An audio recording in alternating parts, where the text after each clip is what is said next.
Un jour, Siddhartha Gautama, plus tard glorifié sous le nom de Bouddha, partagea avec ses disciples réunis autour de lui une parabole profonde. Il leur proposa d'imaginer une personne cherchant à traverser une étendue d'eau, une rivière tumultueuse.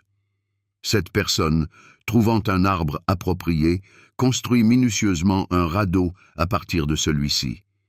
Grâce à son savoir-faire et à sa persévérance, elle réussit à traverser jusqu'à l'autre rive, atteignant ainsi le but désiré de son voyage. Maintenant, une fois sur la rive opposée, le voyageur se trouve confronté à un dilemme qui nécessite une décision mûrement réfléchie. Il lui faut déterminer le sort futur de son radeau, l'abandonner sur la rive, où il a rempli sa fonction, ou continuer à le porter avec lui, s'encombrant d'un fardeau inutile.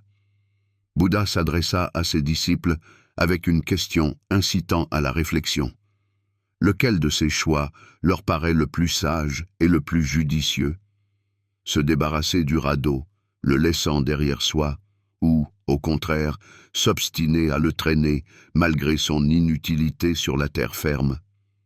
La réponse des disciples fut unanime et sans équivoque. Bien sûr, abandonner le radeau, car il ne représente plus aucune valeur pratique. Bouddha, après les avoir écoutés attentivement, acquiesça d'un signe de tête approbateur. Il souligna que son enseignement devait être perçu de la même manière. Il est destiné à aider les gens à traverser la rivière de la vie, pleine de difficultés et d'épreuves. Cependant, à l'instar du radeau, il ne doit pas devenir un objet d'attachement aveugle, un fardeau entravant la liberté et empêchant d'avancer. Cette parabole édifiante révèle profondément l'essence de la philosophie bouddhiste. Bouddha n'a jamais exigé de ses disciples une foi inconditionnelle et n'a jamais affirmé que son enseignement était un dogme infaillible, ne souffrant d'aucune remise en question. Il proposait simplement des outils, une sorte de boussole et de carte, destinés à aider les gens à se libérer des souffrances qui jalonnent inévitablement le chemin de la vie. Mais même ces outils précieux qui apportent soulagement et indiquent la bonne direction ne doivent pas se transformer en un lourd fardeau, entravant la progression. Cette parabole illustre clairement que tous les enseignements, quelle que soit leur profondeur et leur sagesse, ne sont qu'un moyen d'atteindre un but et non une fin en soi. Une question légitime se pose alors. Qui était donc cette personne extraordinaire qui a proposé pour la première fois cette voie unique vers la libération de la souffrance?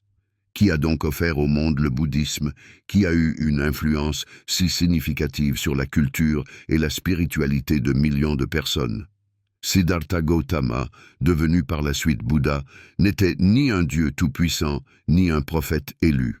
Il était un homme ordinaire, de chair et de sang, un prince qui, contrairement aux attentes, renonça à son destin tout tracé pour se consacrer à la recherche incessante de la vérité, capable de changer le monde. Sa vie est enveloppée de nombreux mythes et légendes, transmis de génération en génération. Cependant, derrière ces récits captivants se cache l'histoire réelle d'un homme doté d'une force de volonté et d'une soif de connaissance hors du commun.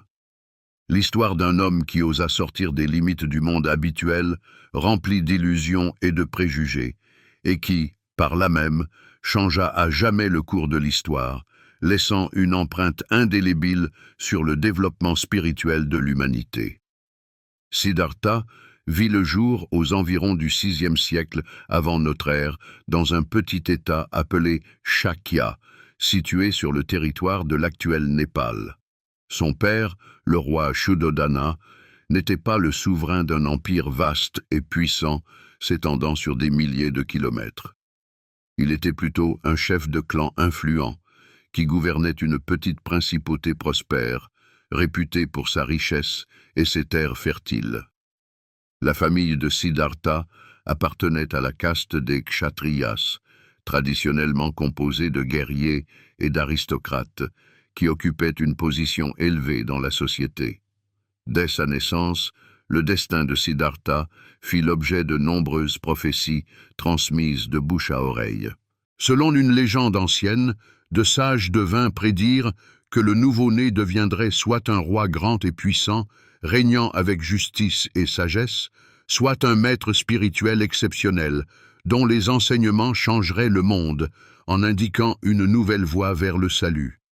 Son père, aspirant à la première option, décida de tout faire pour protéger son fils de tout ce qui pourrait éveiller en lui un intérêt pour la religion et le détourner de la vie mondaine, pleine de pouvoir et de richesse. Le prince grandit et fut élevé dans des palais somptueux, entouré d'innombrables richesses et de toutes sortes de divertissements, destinés à le distraire des pensées sérieuses. Afin qu'il ne connaisse pas les souffrances qui existent inévitablement dans le monde, ses serviteurs étaient soigneusement sélectionnés, et ses sorties hors du palais étaient strictement contrôlées. Les traditions racontent qu'il vivait dans 3 magnifiques palais, chacun étant conçu pour une saison particulière, l'hiver, l'été et la saison des pluies, lui assurant un confort maximal et une protection contre les intempéries. Mais est-il possible de cacher la vérité à jamais, en la dissimulant à une personne avide de connaissances? Le tournant décisif se produisit lorsqu'un jour, Siddhartha, bravant toutes les interdictions, s'aventura hors des murs du palais. L'histoire raconte 4 rencontres fatidiques qui changèrent à jamais sa vie et sa vision du monde. Lors de sa première promenade, il vit un vieillard courbé. Sa peau était couverte de rides profondes, son corps affaibli et voûté sous le poids des années.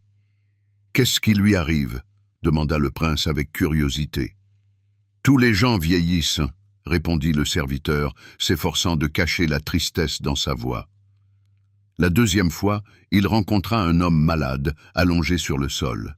Son corps était agité de tremblements et ses lèvres murmuraient des mots de douleur. « Pourquoi souffre-t-il » demanda de nouveau Siddhartha, ne comprenant pas la cause de ses tourments. « Tous les gens peuvent tomber malades » répondit le serviteur, évitant de croiser le regard du prince. La troisième rencontre se révéla encore plus terrible. Il vit un homme mort.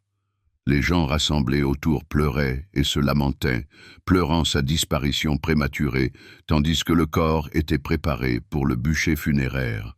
« Est-ce que cela attend tout le monde » demanda le prince avec inquiétude. « Oui, la mort est inévitable » fut la réponse inéluctable. La quatrième rencontre, contrairement aux précédentes, lui insuffla de l'espoir. Il vit un moine, marchant avec une expression paisible sur le visage. Dans ses yeux, il n'y avait aucune crainte ni de la vieillesse, ni de la maladie, ni de la mort. Alors, Siddhartha réalisa que son monde, rempli de plaisirs et de luxe, n'était qu'une illusion, dissimulant la dure vérité de la vie, pleine de souffrances et de privations. Cette légende peut sembler trop idéalisée, mais elle contient certainement un fond de vérité. Au VIe siècle avant notre ère, l'Inde traversait une période de révolution spirituelle. Il existait dans la société de nombreux courants religieux, des écoles philosophiques, des doctrines sur l'âme, des rituels et des pratiques d'ascétisme. Les prêtres brahmanes enseignaient que le salut n'était possible qu'à travers le strict respect de rituels complexes et de sacrifices coûteux. Cependant, des philosophes et des ermites commençaient déjà à apparaître, qui cherchaient la vérité au-delà des croyances traditionnelles, aspirant à une expérience spirituelle personnelle. Siddhartha, étant un intellectuel de son temps, un jeune homme doté d'un esprit vif et d'une soif de connaissance, ne voulait pas accepter le monde tel qu'il était décrit par les prêtres et les anciens, en suivant aveuglément les dogmes établis. La décision de Siddhartha de quitter le palais n'était pas une impulsion spontanée, mais plutôt l'aboutissement d'une longue période de doute et de réflexion profonde sur le sens de la vie et la destinée de l'homme. Selon une version, la goutte d'eau qui fit déborder le vase de sa patience fut la naissance de son fils, qui reçut le nom de Rahula. En apprenant la venue au monde de son héritier, il prononça des mots pleins d'amertume et de conscience. C'est un nouvel attachement, un nouveau nœud, qui me lie encore plus fortement au monde. Le nom de Rahula, choisi pour le nouveau-né, reflétait au mieux l'état d'âme de Siddhartha. Il signifie chaîne ou lien, symbolisant les liens qui unissent l'homme au monde matériel, plein de souffrances et d'illusions. Peut-être qu'à ce moment-là, Siddhartha réalisa définitivement qu'il était désormais encore plus profondément plongé dans le monde dont il cherchait si désespérément à se libérer, un monde plein d'attachements et d'obligations. C'est alors, dans une nuit sombre, qu'il prit la décision finale qui allait déterminer son destin. Lorsque tous les habitants du palais furent plongés dans un profond sommeil, il enfourcha silencieusement son fidèle cheval Kantaka, qui avait toujours été à ses côtés. Il jeta un dernier regard à sa femme endormie, Yashodhara, ne voulant pas la réveiller et lui causer de la douleur avec son départ soudain. Accompagné de son fidèle serviteur Channa, prêt à le suivre n'importe où, il quitta le palais, laissant derrière lui le luxe et la richesse.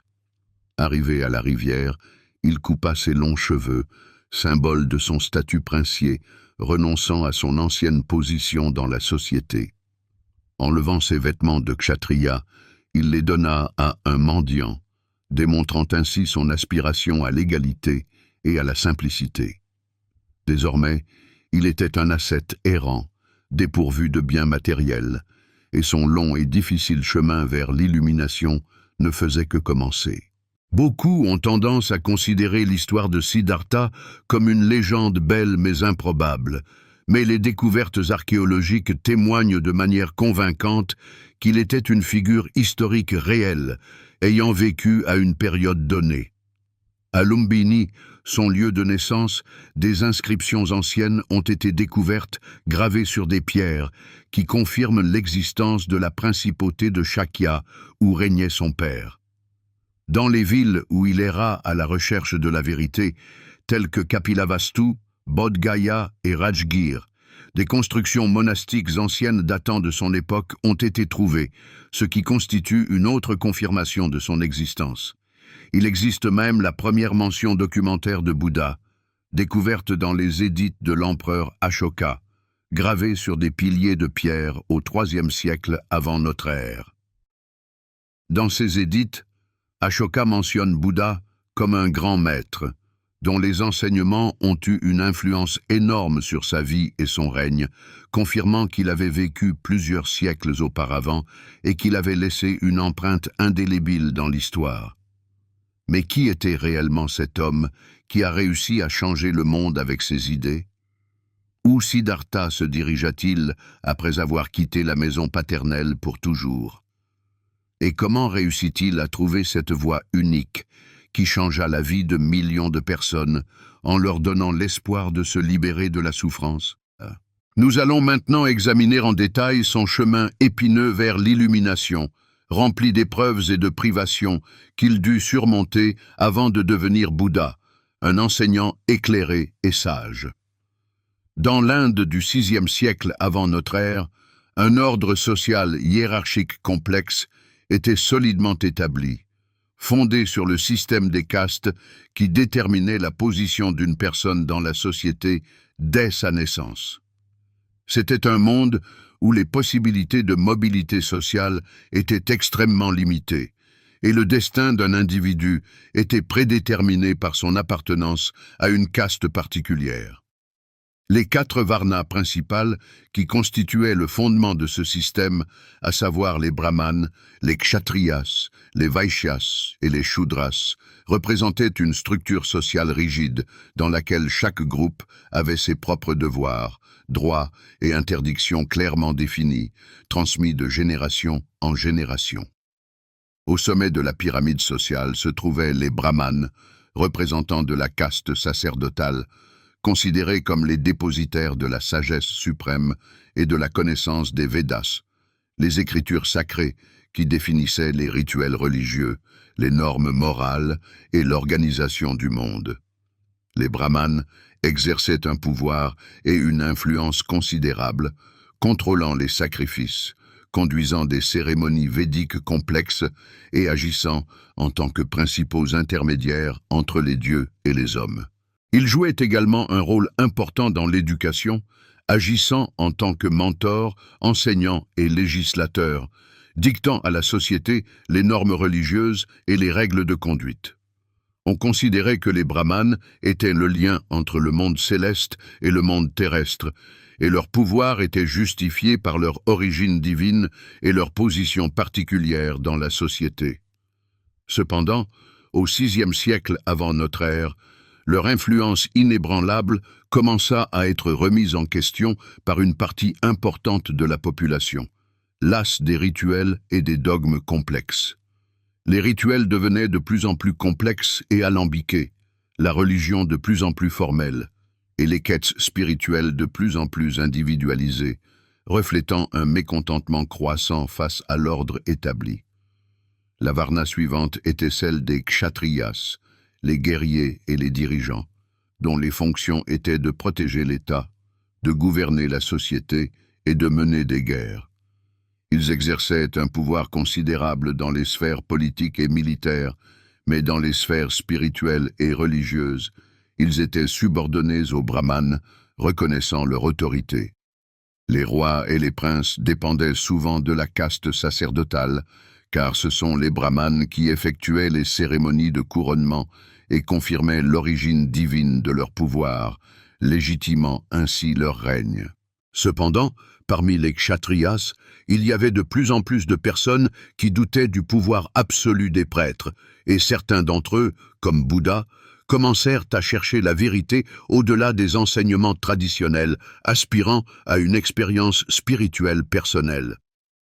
Les Vaishyas, la troisième varna, représentaient la classe des propriétaires terriens, des commerçants, des artisans et des éleveurs, qui assuraient le bien-être économique de la société. Ils étaient relativement aisés et jouaient un rôle essentiel dans l'économie de l'État, mais ils n'avaient ni pouvoir militaire, ni pouvoir spirituel, restant dans une position subordonnée. Leur position dans la société était définie par l'obligation de soutenir les kshatriyas et les brahmanes, de payer des impôts et de verser une partie de leurs revenus pour la célébration des cérémonies religieuses. Au bas de cette hiérarchie se trouvaient les shudras, des personnes privées de nombreux droits et opportunités. Ils n'avaient pas le droit de participer aux rituels védiques et servaient les représentants des varnas supérieurs, effectuant les tâches les plus pénibles et les plus sales. Tout en bas de cette hiérarchie sociale se trouvaient les shudras, membres de la caste inférieure qui n'avaient pratiquement aucun droit ni aucune possibilité. Il s'agissait de paysans, d'artisans, de serviteurs et d'ouvriers dont la vie était consacrée à l'accomplissement de tâches pénibles et peu prestigieuses, considérées comme impures ou viles. Les shudras n'avaient pas le droit d'étudier les Védas, les écritures sacrées, ni de pratiquer la religion de manière indépendante, étant entièrement dépendants de leurs maîtres, les représentants des castes supérieures. En dehors de ce système de castes se trouvaient les chandals, que l'on appellerait plus tard les intouchables, occupant la position la plus basse de la société et subissant une discrimination brutale.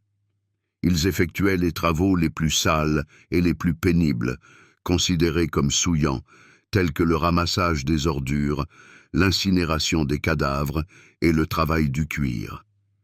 On considérait que tout contact avec eux souillait les représentants des castes supérieures, ce qui entraînait leur isolement total et leur privation de droits. Au VIe siècle avant notre ère, la structure sociale de l'Inde était devenue extrêmement rigide et figée, mais en même temps, une profonde crise spirituelle se préparait dans le pays, exigeant des changements. Les anciennes croyances, fondées sur des rituels et des sacrifices complexes, perdaient progressivement de leur crédibilité pour de nombreuses personnes qui cherchaient un sens plus profond à la vie.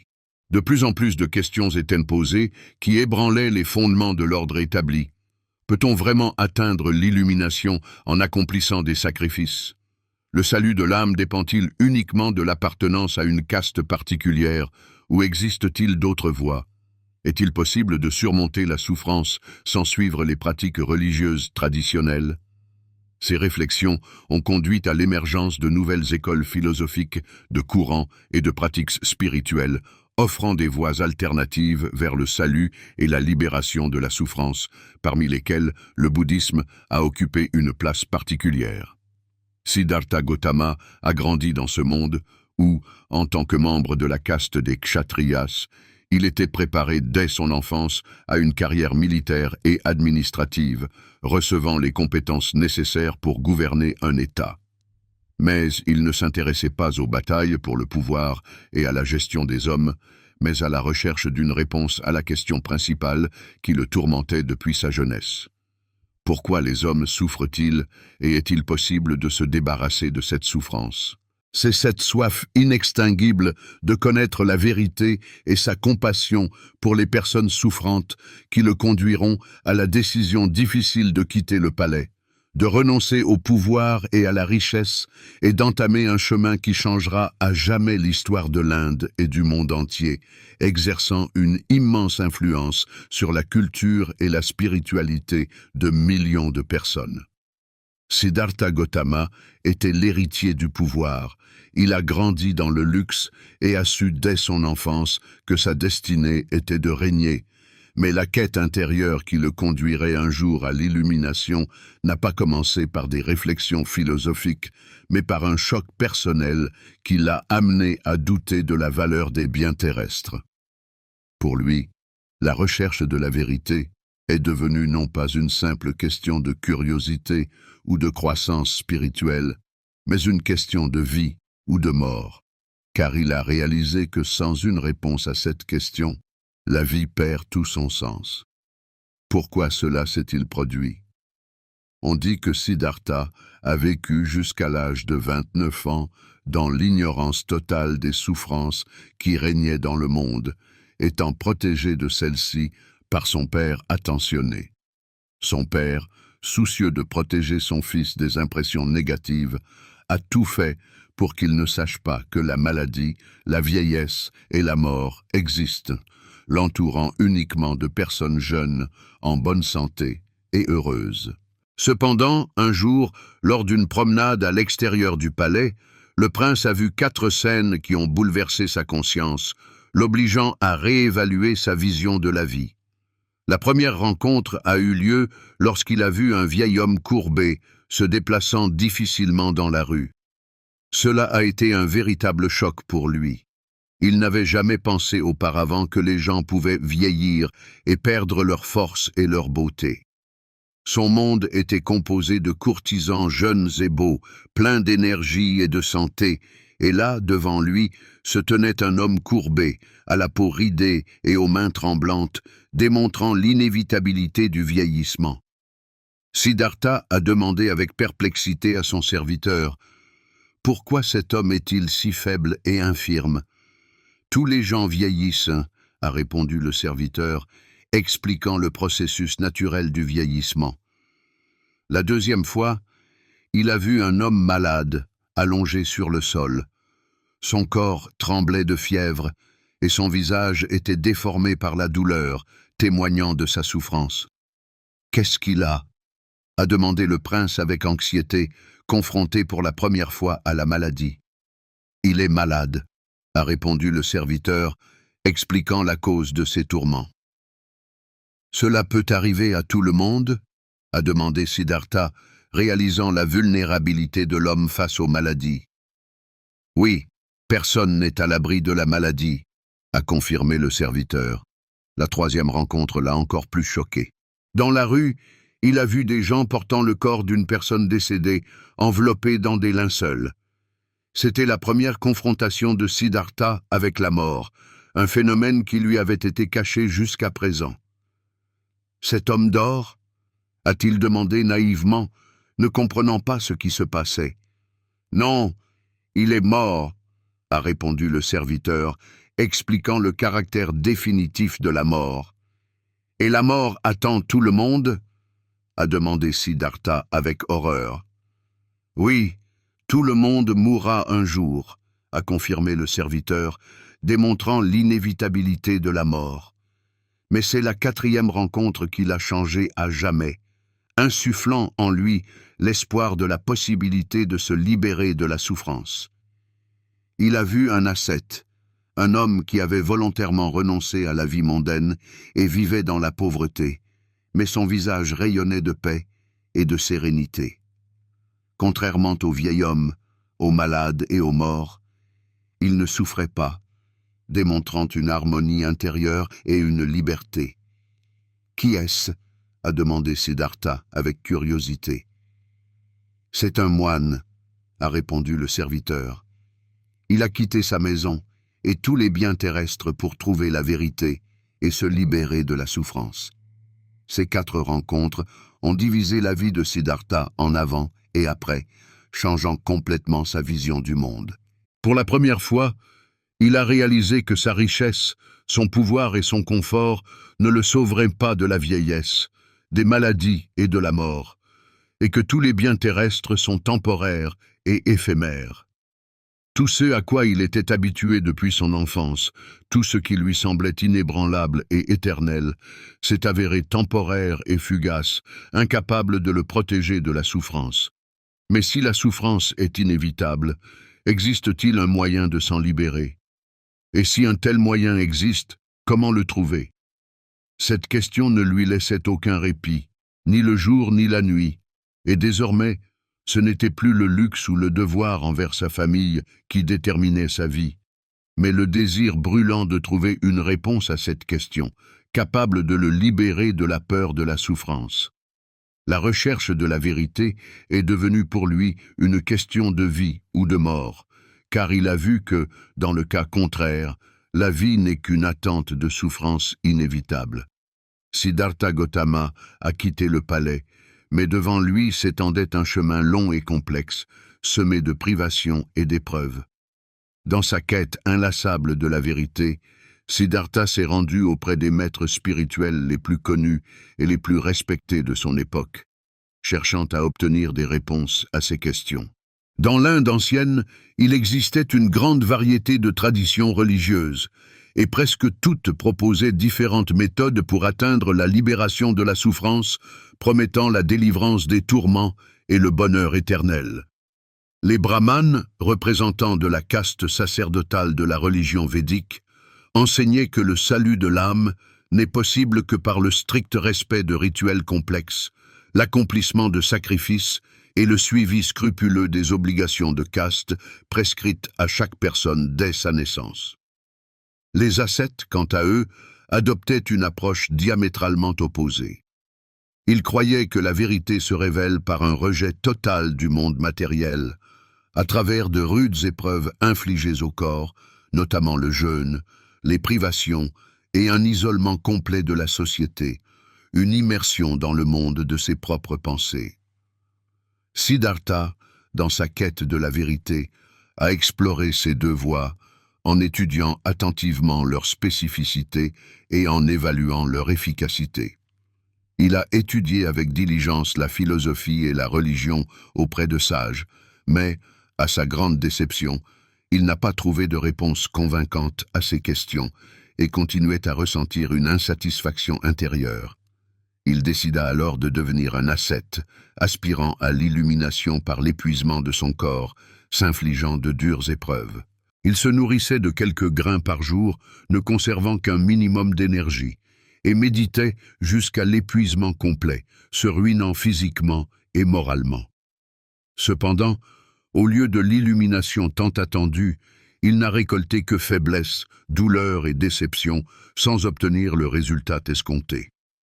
Après 6 années de recherches acharnées, il a finalement réalisé que les extrêmes ne mènent pas à la vérité, et qu'aucune de ces voies n'est la bonne. C'est alors qu'il renonça à la voie du strict ascétisme, prit de la nourriture, recouvra ses forces et décida d'expérimenter une autre méthode, alliant modération et pleine conscience, une méditation profonde orientée vers la connaissance de soi. Il s'assit sous l'arbre de la Bodhi aux branches étendues, devenu symbole de l'illumination dans la ville de Bodh Gaya, et jura de ne pas se relever de cet endroit tant qu'il n'aurait pas trouvé la vérité, tant qu'il n'aurait pas percé le mystère de l'existence humaine. Cependant, Ces épreuves ne faisaient que commencer, et il allait devoir affronter des difficultés encore plus grandes sur le chemin de l'illumination. On raconte qu'au moment où Siddhartha était le plus proche de l'illumination, un puissant démon, Mara, incarnant tout le mal du monde, se dressa sur son chemin. Il personnifiait les illusions, les doutes et les attachements qui retiennent les gens dans la souffrance, les empêchant de voir la vérité et de trouver la liberté. Mara tenta de le briser de différentes manières, en utilisant toutes ses forces et sa ruse. Il envoya d'abord une armée de monstres pour intimider Siddhartha, lui insuffler la peur et le forcer à renoncer à son but. Les démons lançaient des lances, brandissaient des épées, vomissaient du feu et poussaient des cris terribles, mais lorsque leurs armes s'approchaient de lui, elles se transformaient miraculeusement en pétales de fleurs et tombaient paisiblement sur le sol, sans lui causer aucun dommage. Alors Mara, voyant que la force ne fonctionnait pas, décida de changer de tactique et d'agir autrement, en utilisant des méthodes plus sophistiquées. Il envoya ses belles filles, incarnation des passions et des plaisirs sensuels, pour le séduire et le distraire de sa méditation. Elles dansèrent devant lui, exhibant leur beauté et leur grâce. Leur voix était douce comme le miel et leurs mouvements séducteurs et empreints de sensualité, mais Siddhartha resta impassible, gardant son calme et son détachement. Il comprenait que les désirs sont comme un mirage dans le désert qui disparaît dès qu'on s'en approche sans étancher la soif. Et finalement, Mara, ayant perdu l'espoir de réussir, utilisa son dernier atout, le doute, en tentant de saper sa confiance en lui. Il s'approcha de Siddhartha et lui demanda avec un sourire moqueur « Qui confirmera que tu as vraiment atteint la vérité ? De quel droit aspires-tu à l'illumination qui témoignera de ta rectitude ?»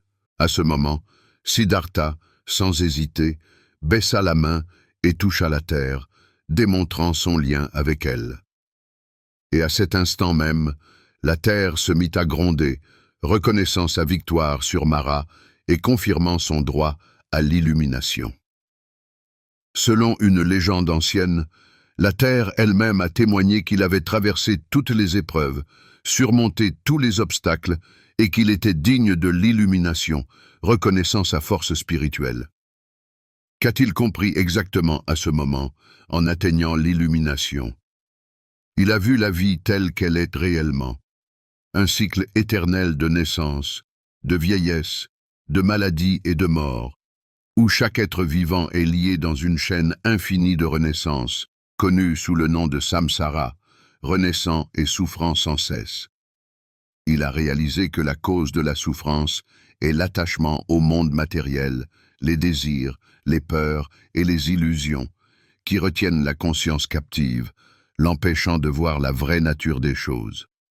Mais il a également vu le chemin de la libération de la souffrance, le renoncement à l'attachement aux biens matériels, le développement de la pleine conscience, de la sagesse et de la compassion envers tous les êtres vivants, permettant de briser le cercle vicieux des renaissances. À partir de ce moment, Siddhartha est devenu Bouddha, ce qui signifie l'éveillé, celui qui a atteint l'illumination et connu la vérité. Il n'était plus un prince, un ascète ou un disciple, mais celui qui avait compris la nature de la souffrance et le chemin de la libération de celle-ci, acquérant ainsi la liberté intérieure. Après cela, il passa 7 jours en profonde contemplation, réfléchissant à son expérience et se demandant s'il devait partager sa connaissance avec d'autres personnes, conscient de toute la complexité de cette tâche. Car le chemin de l'illumination est difficile et ardu, et la vérité à laquelle il est parvenu est subtile et difficile à saisir pour une personne ordinaire. Mais finalement, sa compassion pour les êtres souffrants l'emporta, et il décida de transmettre son enseignement au monde afin d'aider les autres à se libérer des tourments. Ainsi commença une nouvelle étape de sa vie. La prédication du Dharma, la voix qui a changé la vie de millions de personnes, leur indiquant le chemin du salut. Après son illumination, Bouddha a longuement réfléchi à l'opportunité de transmettre sa connaissance à d'autres, conscient de la difficulté de sa perception.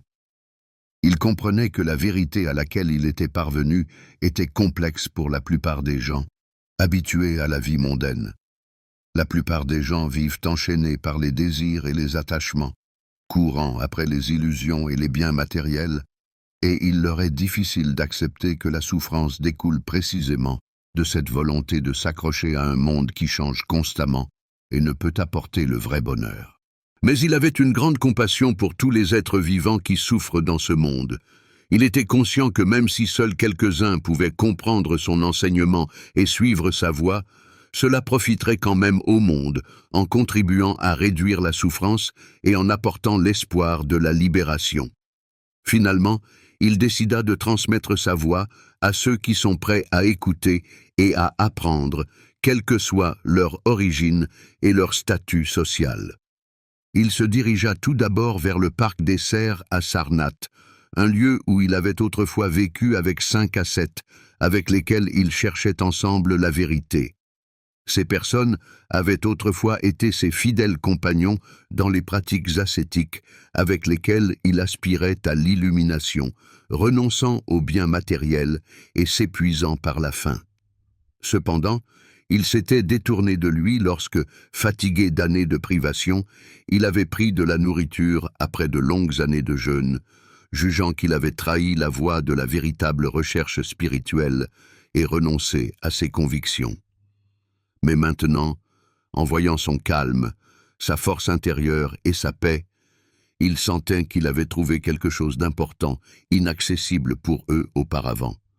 Lorsque Bouddha s'approcha d'eux, ils voulurent d'abord l'ignorer, faisant semblant de ne pas remarquer sa présence, mais ils ne purent résister à son magnétisme.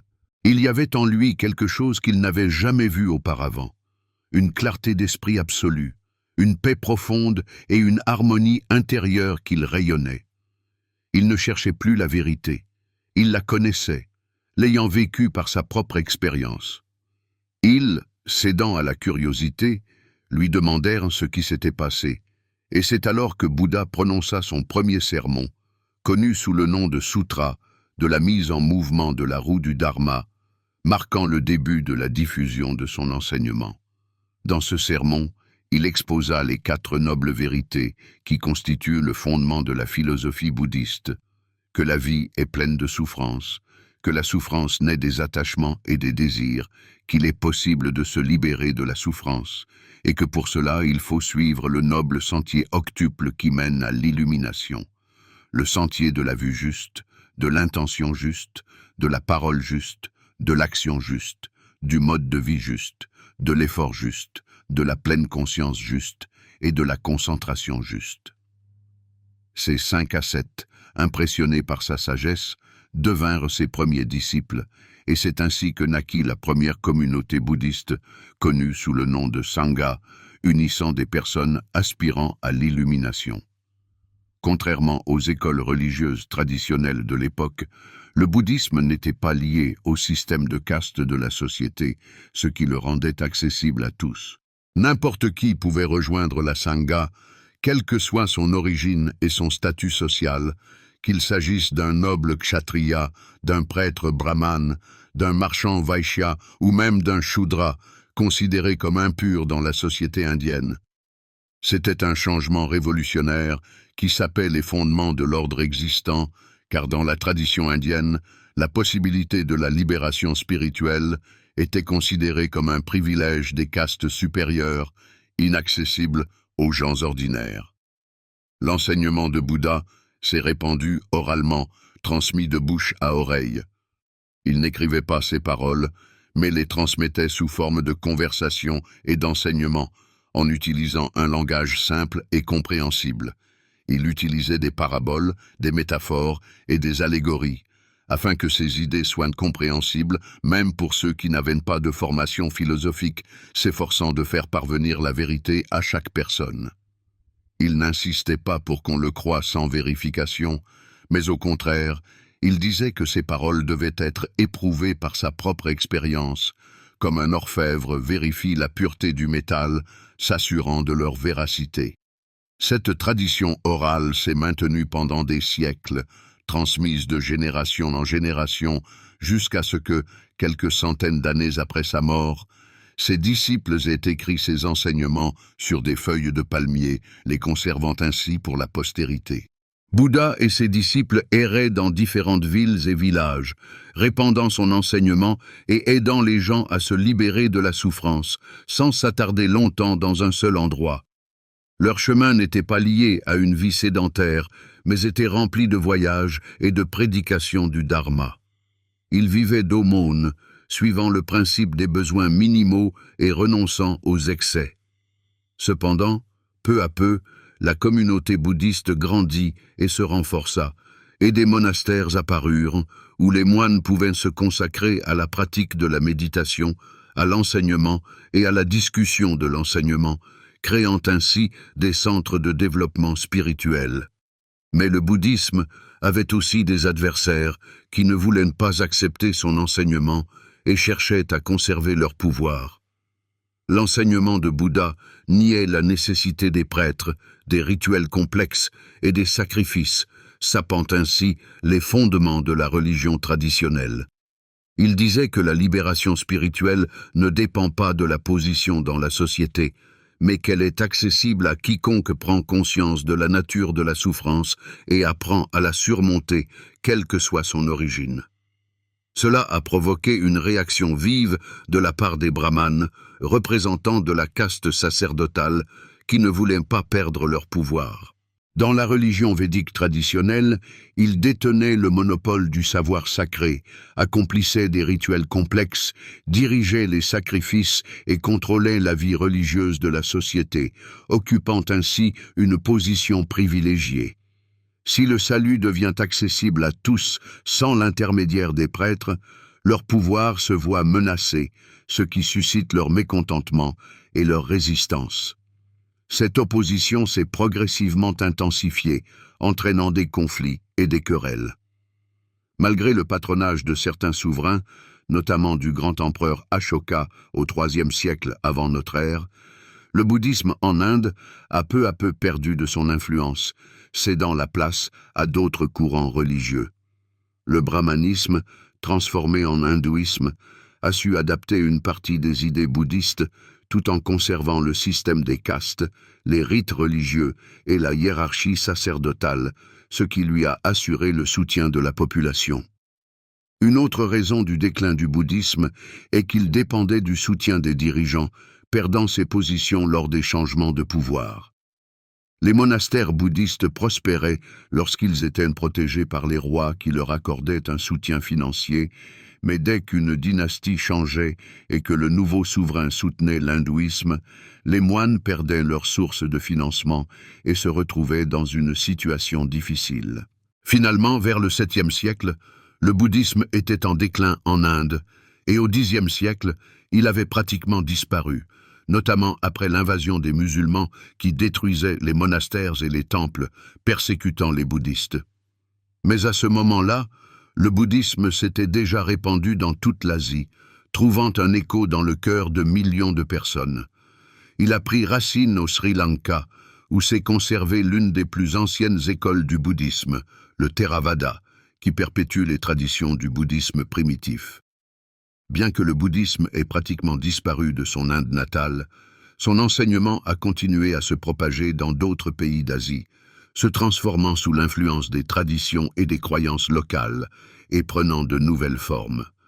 Il a pénétré en Chine, où il s'est fondu avec le taoïsme et le confucianisme, donnant naissance à un courant unique, le Shan, puis le zen japonais, qui a eu une influence considérable sur la culture et la spiritualité de ces pays. Il a été adopté au Tibet, où il a absorbé des éléments des pratiques chamaniques locales et a créé une tradition particulière, le Vajrayana, qui se distingue par des rituels et des pratiques complexes.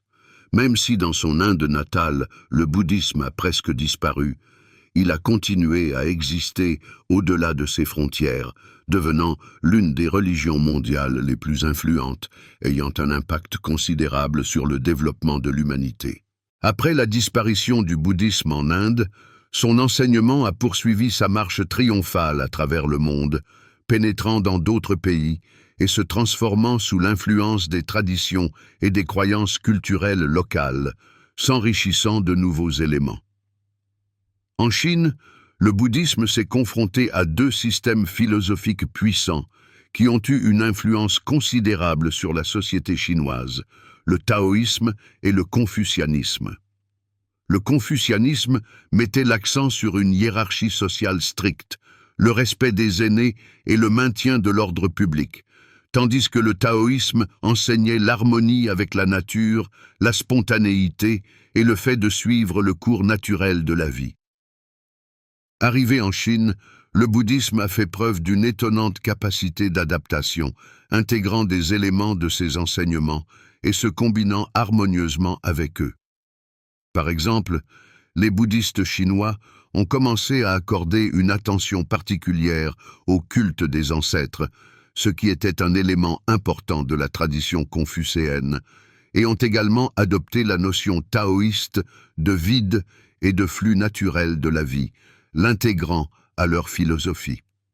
Il en est résulté de nombreuses écoles bouddhistes chinoises, parmi lesquelles se distinguait particulièrement le Shan, un enseignement basé sur l'expérience directe de la vérité, la méditation et le rejet des textes et des rituels complexes, se concentrant sur l'expérience immédiate.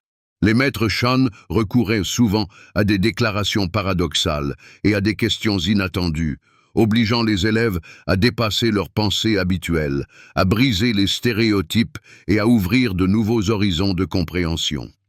C'est ce courant, caractérisé par sa simplicité et sa profondeur, qui a ensuite pénétré au Japon, où il est devenu connu sous le nom de Zen, exerçant une influence considérable sur la culture japonaise. Au Japon, le bouddhisme zen a eu un impact énorme sur les samouraïs, la caste guerrière du pays, façonnant leur vision du monde et leur mode de vie. Les samouraïs ont vu dans le zen un enseignement idéal, les aidant à surmonter la peur de la mort, à atteindre la discipline intérieure et à rester calme dans n'importe quelle situation.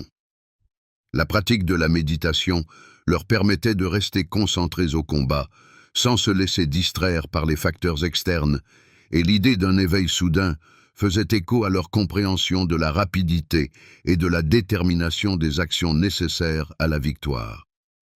C'est le zen qui a façonné la célèbre philosophie du Bushido, le code de l'honneur samouraï, dans lequel étaient combinés la résistance face à la mort, l'autodiscipline, l'intrépidité et le respect du devoir, qui sont les fondements de la morale samouraï. De nombreux samouraïs sont devenus des adeptes du zen, consacrant leur vie aux pratiques spirituelles, et les moines bouddhistes leur enseignaient souvent non seulement les pratiques spirituelles, mais aussi l'art du maniement de l'épée, la calligraphie et la cérémonie du thé, transformant chaque activité en un chemin vers l'illumination. Dans les monastères zen, il existait des écoles d'escrime, de calligraphie et de cérémonie du thé, chacune se transformant en un chemin vers l'illumination par la concentration totale, la conscience profonde et l'abandon des aspirations égoïstes. Au Tibet, le bouddhisme a pris une forme complètement différente, intégrant des éléments des traditions chamaniques locales qui existaient dans la région depuis de nombreux siècles. C'est ici que s'est formée une école unique, le Vajrayana ou bouddhisme tantrique, dans lequel les rituels complexes, les mantras et les méditations visant à atteindre l'illumination occupaient une place importante. La figure centrale du bouddhisme tibétain est le Dalai Lama, le chef spirituel et temporel du Tibet, considéré comme l'incarnation de la compassion. Contrairement à d'autres pays où les dirigeants ne faisaient que protéger les moines bouddhistes, au Tibet, le chef des bouddhistes lui-même est devenu le souverain suprême, unissant le pouvoir spirituel et temporel entre ses mains. Selon l'enseignement du bouddhisme tibétain, le Dalai Lama est la réincarnation du Bodhisattva Avalokiteshvara, un être qui personnifie la compassion envers tous les êtres vivants. Après la mort de chaque Dalai Lama, les moines entament une longue et complexe recherche de sa nouvelle incarnation parmi les enfants nés peu après son décès, croyant à la réincarnation de l'âme. On considère que l'enfant qui est la nouvelle réincarnation doit reconnaître les objets ayant appartenu au précédent Dalai Lama et faire preuve d'une sagesse spirituelle particulière, confirmant ainsi son lien avec lui. Ce processus se poursuit depuis plusieurs siècles, faisant de l'institution des Dalai Lama l'un des phénomènes les plus insolites et uniques du bouddhisme. Dans tous ces pays, le bouddhisme est devenu au fil du temps non seulement une religion, mais aussi une partie intégrante de la culture, influençant l'art, la philosophie et la vie quotidienne des gens, modifiant leur vision du monde. Il a appris à des millions de personnes à regarder le monde différemment, en prenant conscience de son caractère changeant et éphémère, et en aspirant à la libération de la souffrance. Cependant, la compréhension de la vérité reste toujours subjective, et chacun la perçoit à sa manière, en fonction de son expérience et de sa vision du monde. Cette idée est magnifiquement reflétée dans l'ancienne parabole bouddhiste de l'éléphant et des aveugles, qui démontre les limites de la perception humaine. Dans une ville, vivait un roi sage qui voulait donner à ses sujets une leçon importante sur la nature de la vérité, en leur montrant sa complexité. Il ordonna de lui amener 6 aveugles qui n'avaient jamais vu d'éléphant auparavant, et de placer cet énorme animal devant eux, afin qu'ils puissent s'en faire une idée. Chacun des aveugles devait décrire au toucher ce qu'était cette créature, en se basant sur ses sensations. L'un d'eux, touchant une défense de l'éléphant, s'exclama avec étonnement. L'éléphant ressemble à une lance, dure et pointue. Un autre, palpant l'énorme oreille de l'éléphant, dit avec assurance « Non, vous vous trompez, c'est un immense éventail, large et fin. » Un troisième, attrapant la grosse patte de l'éléphant, déclara avec conviction « Vous vous trompez tous les deux, c'est une épaisse colonne, ronde et massive. » Un quatrième, s'accrochant à la trompe souple de l'éléphant, dit avec surprise « Non, c'est un serpent qui se tortille dans l'air, long et mobile. » Un cinquième, touchant le large flanc de l'éléphant, objecta « Vous avez tous tort. C'est un mur, plat et large. » Et un sixième, tenant la fine queue de l'éléphant, conclut « Vous êtes tous dans l'erreur, c'est une corde, fine et souple. » Après cela, ils commencèrent à se disputer avec véhémence, convaincus de leur raison et défendant leur point de vue. Le roi écouta attentivement leur dispute et se mit à rire, réalisant le caractère comique de la situation. « Vous avez tous raison et tort à la fois, » dit-il sagement. « Chacun de vous n'a connu qu'une partie de la vérité, n'ayant ressenti qu'un seul côté de l'éléphant, mais personne n'a vu l'ensemble du tableau, n'ayant pas pris conscience de toute son essence. » Cette parabole illustre clairement l'essence de la vision bouddhiste du monde, soulignant les limites de la perception humaine. La vérité est complexe et multiforme, et chacun la perçoit en fonction de son expérience personnelle, de ses connaissances et de ses convictions, ne voyant qu'une partie d'un tout.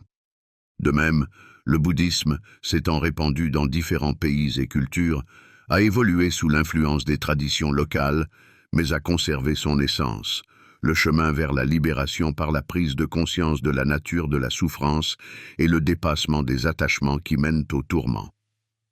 Le fondement de l'enseignement bouddhiste repose sur les 4 nobles vérités que Bouddha a proclamées dans son premier sermon après l'illumination, ouvrant au monde la voie du salut. Ces vérités donnent la clé de la compréhension de la nature de la souffrance et des méthodes pour la surmonter, offrant un guide pratique vers la libération.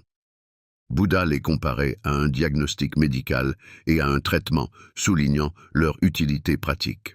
Il faut d'abord prendre conscience de la maladie et reconnaître son existence, puis en trouver la cause, comprendre que la guérison est possible et enfin, suivre le chemin de la guérison qui mène au rétablissement complet. La première vérité est la vérité de la souffrance, dukkha, qui reconnaît son existence dans le monde. Bouddha disait que la vie est inévitablement liée à la souffrance, qui fait partie intégrante de l'existence humaine. Cela ne signifie pas que toute l'existence est une douleur et une souffrance constantes, mais que dans tous les aspects de la vie, il y a de l'insatisfaction, de l'instabilité et des changements qui mènent à la souffrance. Les gens vieillissent, tombent malades, perdent des proches, éprouvant de la douleur et de la déception. Même les moments de joie sont éphémères, et tôt ou tard, ils s'évanouissent, laissant derrière eux un vide et un sentiment de perte. Tout ce que nous possédons peut disparaître à tout instant, et c'est là que réside la racine du dukkha, la source de la souffrance. La deuxième vérité est la vérité sur l'origine de la souffrance, samudaya, qui en explique la cause. Bouddha enseignait que le dukkha est causé par les désirs et les attachements au monde matériel, qui ne nous laissent aucun répit. Nous souhaitons que les moments agréables durent éternellement, mais ils s'éteignent inévitablement, ne répondant pas à nos attentes. Nous craignons la perte, car nous sommes attachés aux choses et aux personnes, sans prendre conscience de leur nature transitoire. Nous aspirons à la reconnaissance, au pouvoir, au plaisir et au bien matériel, et lorsque nous ne les obtenons pas, nous souffrons, nous nous sentons malheureux. Même si nos désirs sont comblés, de nouveaux apparaissent rapidement, et ce cycle ne s'arrête jamais, ne nous apportant aucune satisfaction. À la base de tout se trouve la soif, tanha, un désir constant de plus, une envie insatiable qui agite l'esprit et ne lui laisse aucun repos. La troisième vérité est la vérité sur la cessation de la souffrance, nirodha, qui offre un espoir de libération. Bouddha affirmait qu'il est possible de se libérer de la souffrance et que l'on peut atteindre un état de paix et de bonheur. Si la cause du dukkha réside dans les attachements et les désirs, alors, en s'en débarrassant et en lâchant prise sur ses passions, on parvient à un état de calme et de sérénité. Cela ne signifie pas que l'on devient indifférent à tout, mais simplement que l'on cesse de s'accrocher à ce qui vient et ce qui s'en va, en acceptant le monde tel qu'il est. Dans cet état, appelé nirvana, l'esprit est paisible et libre, il n'est plus impliqué dans la course infinie au plaisir et trouve le bonheur véritable. La quatrième vérité est la vérité sur le chemin qui mène à la cessation de la souffrance, marga, qui indique la direction vers la libération. Bouddha a montré un chemin concret conduisant à la libération de la souffrance en proposant un guide pratique. Ce chemin est connu sous le nom de noble sentier octuple, composé de 8 éléments interdépendants. Il comprend la compréhension juste, la pensée juste, la parole juste, l'action juste, les moyens de subsistance juste, l'effort juste, l'attention juste et la concentration juste, qui favorisent la croissance spirituelle. Suivre ce chemin aide à développer la sagesse, la moralité et la concentration, libérant progressivement de la souffrance et menant à l'illumination. Bouddha comprenait que tout le monde n'est pas prêt à renoncer immédiatement aux attachements et que ce processus demande du temps et des efforts. C'est pourquoi il n'exigeait pas un renoncement immédiat au monde, mais proposait de prendre progressivement conscience de la nature de la souffrance, d'observer ses désirs et d'apprendre à les lâcher prise, sans céder à leur pouvoir. Il racontait la parabole de l'homme blessé par une flèche pour expliquer pourquoi il est important de se concentrer sur l'essentiel. Chercher une issue à la souffrance sans se laisser distraire par des questions secondaires. Un jour, un disciple vint voir Bouddha et commença à poser une multitude de questions philosophiques concernant la structure du monde. Il demandait: existe-t-il un monde après la mort? L'âme est-elle éternelle? Y a-t-il un Dieu? Et d'autres questions complexes. Bouddha l'écouta attentivement et répondit par ces sages paroles. Imagine que tu as été touché par une flèche empoisonnée. Tu es blessé, tu as mal. Le poison se répand rapidement dans ton corps, menaçant ta vie. Qu'est-ce qui est le plus important pour toi à ce moment-là? Retirer immédiatement la flèche et te sauver la vie, ou bien perdre du temps à essayer de savoir qui t'a blessé, de quel arbre est fait le fût, avec quoi exactement est enduite la pointe de la flèche empoisonnée, et d'autres détails inutiles? Le disciple, réalisant l'absurdité de la situation, médita sur ces paroles. Bouddha continua ainsi sa pensée. Toi aussi, cher disciple, tu souffres, mais au lieu de te concentrer sur la recherche d'un moyen de te libérer de ces tourments, tu gaspilles un temps précieux en réflexions philosophiques inutiles qui ne t'apportent aucun bénéfice. Il importe peu de savoir d'où vient le monde et ce qu'il y aura après la mort, si cela ne t'aide pas maintenant. L'important est de comprendre comment se libérer du dukkha, de la souffrance, et de commencer immédiatement à agir, au lieu de perdre du temps en vains discours. Cette parabole nous enseigne que, dans la vie, il existe des questions qui peuvent être intéressantes d'un point de vue théorique, mais qui ne nous apporteront aucun avantage pratique, nous distrayant de l'essentiel. La tâche de celui qui aspire au bonheur n'est pas de perdre du temps à chercher des réponses à des questions abstraites sans fin, mais de voir l'essence de ses souffrances et de commencer immédiatement le chemin vers la libération en utilisant des méthodes éprouvées. Les 4 nobles vérités et le noble sentier octuple sont un guide pratique que Bouddha a laissé à ceux qui cherchent une paix, un calme et un bonheur authentique, désirant les aider à se libérer de la souffrance. Du point de vue du bouddhisme, la souffrance, dukkha, est une partie inhérente à la vie, à laquelle chaque personne est confrontée, qu'elle le veuille ou non. Il ne s'agit pas seulement de douleurs physiques ou d'épreuves difficiles, mais aussi d'un état plus profond d'insatisfaction qui est présent en tout, nous privant de joie. Tout dans ce monde est impermanent. Nos corps vieillissent, nos proches quittent ce monde, les moments de joie passent rapidement, laissant derrière eux un vide et un sentiment de perte, ce qui conduit inévitablement à la souffrance. Même lorsque nous obtenons ce que nous désirons, de nouvelles aspirations apparaissent rapidement, et ce processus ne s'arrête pas, ne nous laissant aucun répit. Bouddha n'affirmait pas que la vie n'est que souffrance, mais il soulignait que, en raison de l'inconstance du monde, un élément d'insatisfaction est toujours présent, ne nous permettant pas de profiter pleinement de l'instant. Même les choses agréables sont temporaires, et leur fin inévitable peut causer de la douleur, nous rappelant la nature éphémère de toute chose. La cause de la souffrance, selon le bouddhisme, réside dans les désirs et les attachements, qui ne nous laissent aucun repos et nous privent de liberté. C'est la deuxième noble vérité, la source du dukkha, la soif, tanha, un désir irrésistible de quelque chose. L'homme aspire constamment au plaisir, rêve de stabilité, souhaite que les moments agréables durent éternellement, mais le monde est fait autrement, et ses désirs ne sont pas toujours comblés. Nous nous attachons aux choses, aux personnes, aux statuts, aux idées et à nos convictions, et lorsqu'ils changent ou disparaissent, nous souffrons, nous nous sentons trompés et perdus.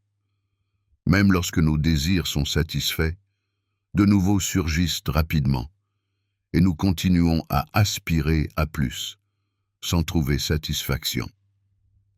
L'esprit n'est jamais pleinement satisfait, il aspire toujours à plus, ne nous permettant pas de nous arrêter et de profiter de l'instant.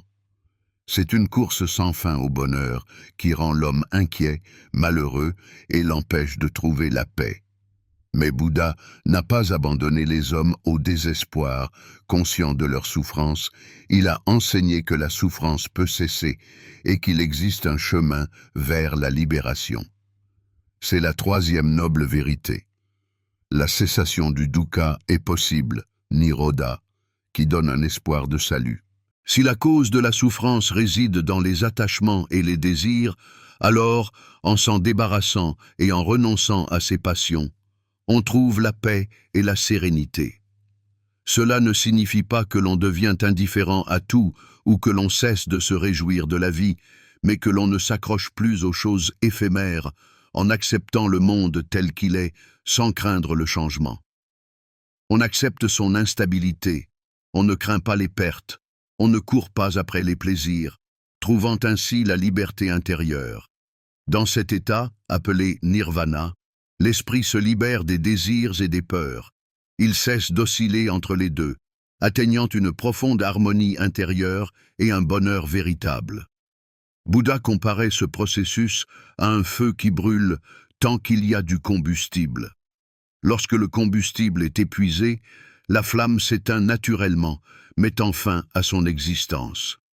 De même, lorsque la soif et l'attachement disparaissent, la souffrance cesse et l'on trouve la paix. Mais cela ne se produit pas instantanément, cela demande du temps et des efforts. C'est un chemin qui exige de la conscience, une pratique constante et un changement progressif de mentalité, pas après pas.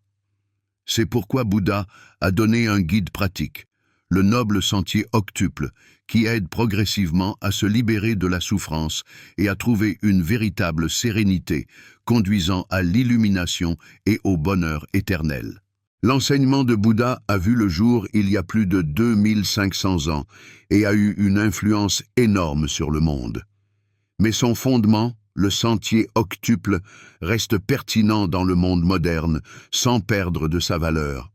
Ce chemin n'est pas un ensemble rigide de règles, mais un guide de vie basé sur la conscience, la moralité et la sagesse, offrant des repères pour le développement spirituel. Il aide à se libérer des souffrances causées par les attachements, les peurs et l'ignorance, soulageant ainsi des tourments. Au XXIe siècle, les gens sont confrontés à de nouveaux défis, engendrés par le mode de vie moderne, un rythme de vie rapide, un stress constant, une surcharge d'informations, des réseaux sociaux qui dictent des normes de réussite et de beauté inatteignables, créant ainsi des complexes et des angoisses. Cependant, l'essence de la souffrance reste la même. L'insatisfaction, l'inquiétude, la peur de la perte, l'avidité et la colère qui ne laissent aucun répit. C'est pourquoi le sentier octuple, visant à la libération de ces souffrances, ne perd rien de sa pertinence et reste d'actualité aujourd'hui.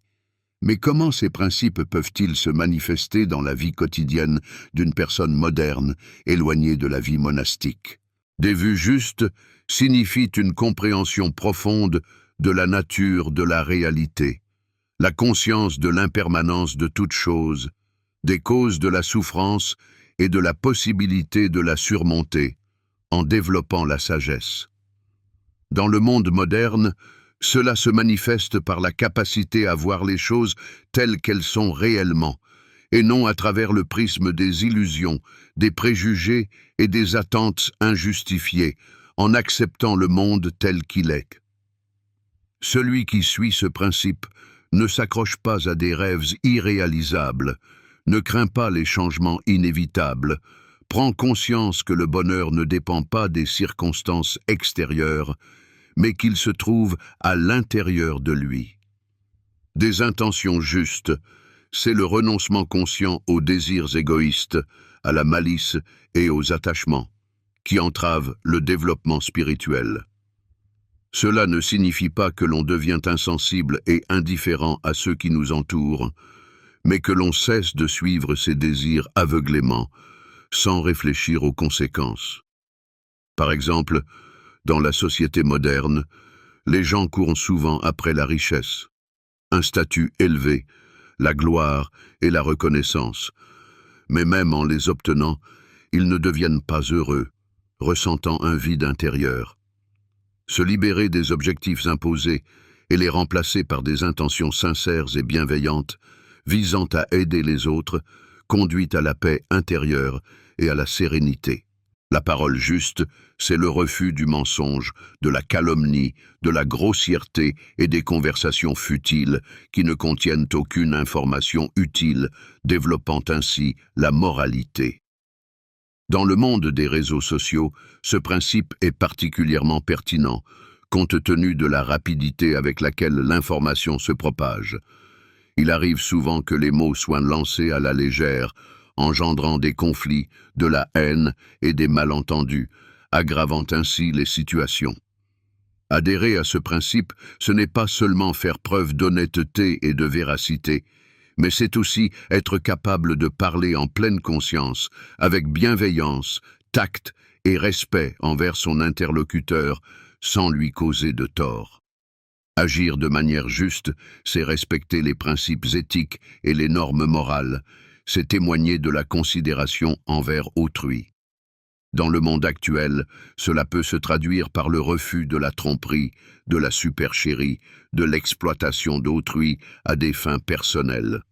C'est également prendre soin du monde qui nous entoure, de l'environnement, des animaux, en assumant la responsabilité de nos actes.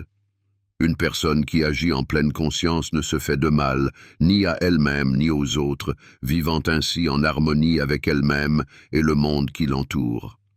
Avoir un mode de vie juste, c'est gagner sa vie honnêtement, sans nuire à autrui ni à l'environnement, en développant sa conscience.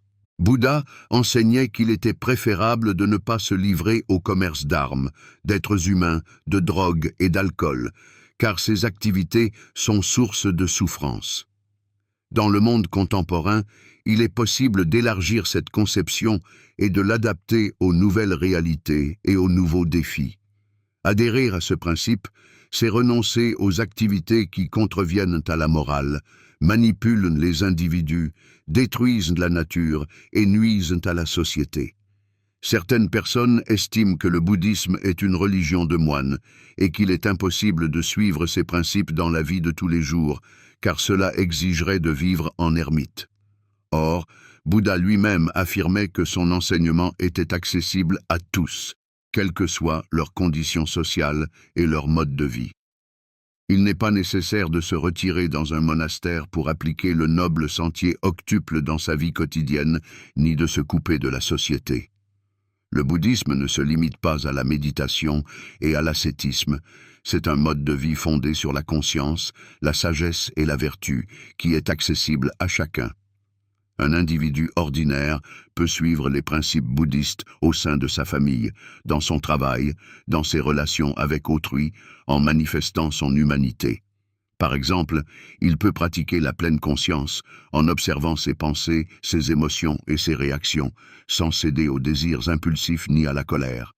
Il peut développer la compassion, en aidant les autres, en pardonnant les offenses et en ne gardant pas de rancune, en aspirant à l'harmonie. Il peut vivre en pleine conscience, sans s'attacher aux biens matériels, en comprenant que le bonheur ne dépend pas de l'extérieur, mais qu'il se trouve à l'intérieur. Il peut méditer, même brièvement, mais régulièrement, afin d'apaiser son esprit et de trouver la paix intérieure. De nombreux enseignements bouddhistes visent à permettre à l'individu de vivre en harmonie dans le monde, sans renoncer à la vie sociale et en étant utile à la société. L'essentiel est d'être conscient de ses actes, de ses paroles et de ses pensées, ainsi que de comprendre leurs conséquences, ce qui est la clé du développement spirituel. Alors que Bouddha enseignait à ses disciples, l'un d'eux, nommé Sona, était excessivement zélé dans ses méditations, car il aspirait à l'illumination. Il s'était épuisé, espérant atteindre l'illumination le plus rapidement possible en s'astreignant à des privations. Un jour, Bouddha lui demanda avec sagesse, « Sona, dis-moi, as-tu déjà joué du luth ?»« Oui, maître, » répondit le disciple, sans comprendre où il voulait en venir. « Si la corde est trop tendue, que se passe-t-il lorsqu'on en joue ?» demanda Bouddha. « Elle casse et cesse de sonner, » répondit Sona. Et si la corde est trop lâche, que se passe-t-il? Continua Bouddha. Elle ne produit aucun son, répondit le disciple. Il en va de même pour la pratique spirituelle, conclut Bouddha. Un zèle excessif conduit à l'épuisement, tandis qu'une attitude trop laxiste conduit à l'inaction sans apporter de résultat. Seul le juste milieu, où règne l'équilibre et l'harmonie, mène à l'illumination, libérant ainsi de la souffrance.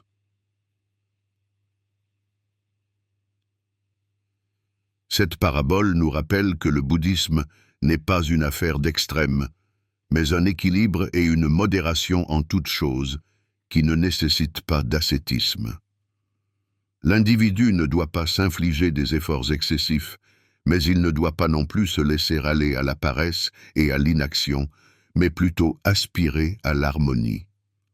Le noble sentier octuple est une harmonie entre la discipline intérieure et le cours naturel de la vie, qui exige de la conscience. Suivre le noble sentier octuple au XXIe siècle est possible, voire nécessaire, compte tenu des complexités de la vie moderne. Il ne requiert pas de renoncer au monde et aux liens sociaux, mais au contraire, il aide à vivre consciemment en son sein, sans s'attacher à des valeurs illusoires, ni succomber aux influences négatives.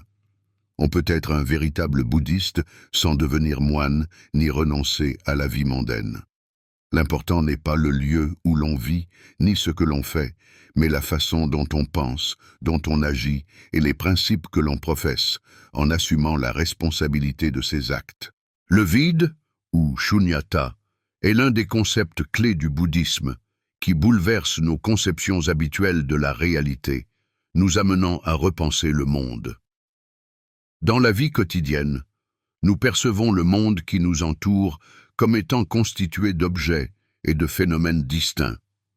Une chaise est une chaise, un homme est un homme, un arbre est un arbre, et nous y sommes habitués. Nous avons l'habitude de penser que les choses existent par elles-mêmes, qu'elles possèdent leur propre essence immuable et qu'elles sont indépendantes les unes des autres, mais la philosophie bouddhiste affirme le contraire, en proposant un point de vue totalement différent. Rien n'existe de manière indépendante, tout est interconnecté et dépend d'une multitude de conditions et de facteurs qui s'influencent mutuellement. Lorsque nous parlons de vide, il est facile de s'imaginer un néant absolu, une sorte de vacuum, une absence totale de tout ce qui existe, mais ce n'est pas ce que sous-entend le bouddhisme, et il est important de le comprendre. Shunyata signifie l'absence de nature propre et immuable chez tous les phénomènes, l'absence de soi, la compréhension que toutes les choses sont conditionnées et transitoires. Toute chose n'existe que grâce à sa relation avec d'autres choses, en étant en constante interaction et dépendance avec elles, formant ainsi un système unique. Si nous prenons par exemple une simple table qui se trouve dans une pièce, nous verrons qu'elle est composée de bois, de clous, de colle et d'autres matériaux. Mais si nous la démontons, en séparant chaque partie de l'autre, l'objet même que nous appelons table disparaîtra, il ne restera que des planches, des clous et d'autres composants isolés. Si l'on va encore plus loin et que l'on décompose ces planches en fibres, en molécules et en atomes, on finira par constater qu'il n'existe aucun objet solide et autonome, mais seulement des particules élémentaires en mouvement et en interaction constante. Il en va de même pour l'être humain, pour son essence. Lorsque nous disons « je », à quoi faisons-nous référence exactement? Quelle définition donnons-nous à ce concept? Le corps humain est en constante mutation. Les cellules meurent et se renouvellent, les cheveux poussent et tombent, le sang circule et se régénère.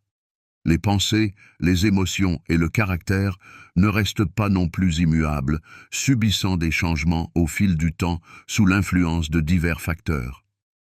L'individu dans son enfance, sa jeunesse et sa vieillesse, est-il la même personne ou une personne totalement différente, transformée au point d'être méconnaissable? Si l'on décompose la personnalité en souvenirs, en convictions, en tempérament, en désirs et en habitudes, où se trouve, dans tout cela, le je immuable qui définit son essence? Le philosophe bouddhiste Nagarjuna, dans son œuvre fondamentale intitulée Mula Madhyamika Karika, explique en détail ce principe du vide, en dévoilant son sens profond. Il affirme que tous les phénomènes sont vides, car ils n'existent pas par eux-mêmes, mais dépendent des causes et des conditions qui déterminent leur existence. Imaginez un char, tel qu'il est décrit dans les textes anciens. Si l'on le démonte en séparant les roues, l'essieu et le siège, que reste-t-il? Où se trouve le char lui-même? Il n'existe que comme un ensemble de ces pièces réunies, et non comme un objet indépendant. De même, le jeu n'est pas quelque chose d'entier et d'immuable, mais un ensemble de nombreux facteurs physiques et psychiques qui changent et interagissent constamment les uns avec les autres, formant un système complexe. Comprendre la shunyata ne signifie pas que le monde n'existe pas du tout ou que tout est illusion. Ce n'est pas une affirmation du néant et une négation de la réalité, mais plutôt que les choses existent différemment de ce que nous avons l'habitude de penser, qu'elles n'ont pas de nature propre indépendante. Nous les percevons comme quelque chose de stable, mais en réalité, elles sont comme une vague dans l'océan, qui a une forme, un mouvement et de l'énergie, mais qui ne possède pas sa propre essence, séparée de l'eau, car elle en fait partie. Cette prise de conscience est d'une importance capitale pour la vie humaine, car elle aide à surmonter la souffrance. La souffrance naît de l'attachement à l'illusion de la stabilité, ainsi que des désirs égoïstes. Nous voulons que les choses restent inchangées, que la jeunesse dure éternellement, que la richesse ne disparaisse pas, mais tout est sujet au changement, et il est impossible de s'y opposer. Les gens vieillissent, les relations évoluent, l'argent va et vient, la santé se détériore, ce qui nous rappelle l'impermanence. Si nous comprenons que tout est temporaire, nous cessons de nous accrocher à nos attentes et à nos peurs, en acceptant la vie telle qu'elle est. Lorsque nous ne nous accrochons pas à l'idée fausse d'un jeu immuable, nous acquérons une véritable liberté, en nous libérant de nos chaînes. Nous n'avons plus peur du changement, car nous sommes conscients qu'il est naturel et inévitable, qu'il fait partie de la vie. Nous ne souffrons pas de la destruction des illusions, car nous ne les construisons plus en acceptant le monde tel qu'il est. La shunyata signifie également qu'il n'y a pas de frontières strictes entre nous et le monde qui nous entoure, et que tout est interconnecté, formant un tout. Nous ne sommes pas des entités indépendantes et distinctes, mais une partie d'un immense processus faisant partie de quelque chose de plus grand. L'air que nous respirons en ce moment était autrefois l'air que respiraient d'autres personnes, des animaux et des plantes, créant ainsi un lien entre nous. La nourriture que nous mangeons faisait autrefois partie de la terre, de l'eau et du soleil, source de vie, nous rappelant le cycle des substances dans la nature. Même nos pensées et notre caractère se forment sous l'influence de nos parents, de la société et de l'expérience acquise, ce qui nous relie aux autres. Nous n'existons pas séparément de tout, nous faisons partie du flux de la vie, et la compréhension de cela apporte une profonde sérénité et un apaisement, nous libérant de la peur. Le bouddhisme enseigne que la conscience du vide mène à l'éveil, en nous ouvrant les yeux sur la véritable nature des choses. Lorsque l'individu cesse de percevoir le monde comme un ensemble de formes rigides et commence à le voir comme un jeu d'interconnexion et d'interdépendance, il se libère de la peur, de la cupidité et de la souffrance, en acquérant la liberté. Il accepte la vie telle qu'elle est, sans illusion ni attente, et grâce à cela, il trouve la paix intérieure, la sérénité et le bonheur qui ne dépendent pas des circonstances extérieures. Le vide n'est pas une absence, mais une possibilité infinie de changement et de transformation qui nous offre la liberté. Si tout ce qui n'est pas figé ni fixé est en mouvement et en changement constant, alors tout peut changer, tout est possible, tout est ouvert à de nouvelles opportunités. Le bouddhisme et la physique quantique, à première vue, appartiennent à des domaines de la connaissance humaine radicalement différents. L'un relève de la philosophie ancienne et des pratiques spirituelles, et l'autre de la science moderne et de la recherche expérimentale. Pourtant, leur vision de la nature de la réalité s'avère étonnamment similaire et concordante, confirmant la sagesse des enseignements anciens. Le concept bouddhiste de shunyata, vacuité, affirme qu'aucun phénomène dans le monde ne possède une essence propre et indépendante et qu'il n'existe qu'en interrelation avec d'autres phénomènes en interaction constante.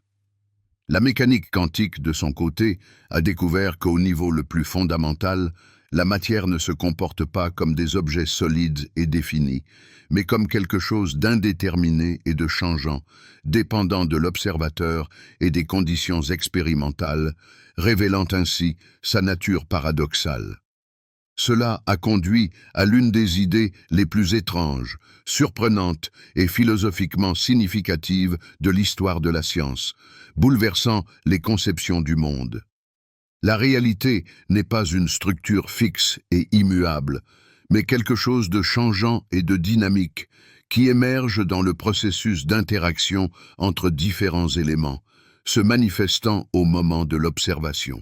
En physique classique, le monde était présenté comme un ensemble d'objets distincts que l'on pouvait décrire, mesurer et dont on pouvait prédire le comportement avec précision.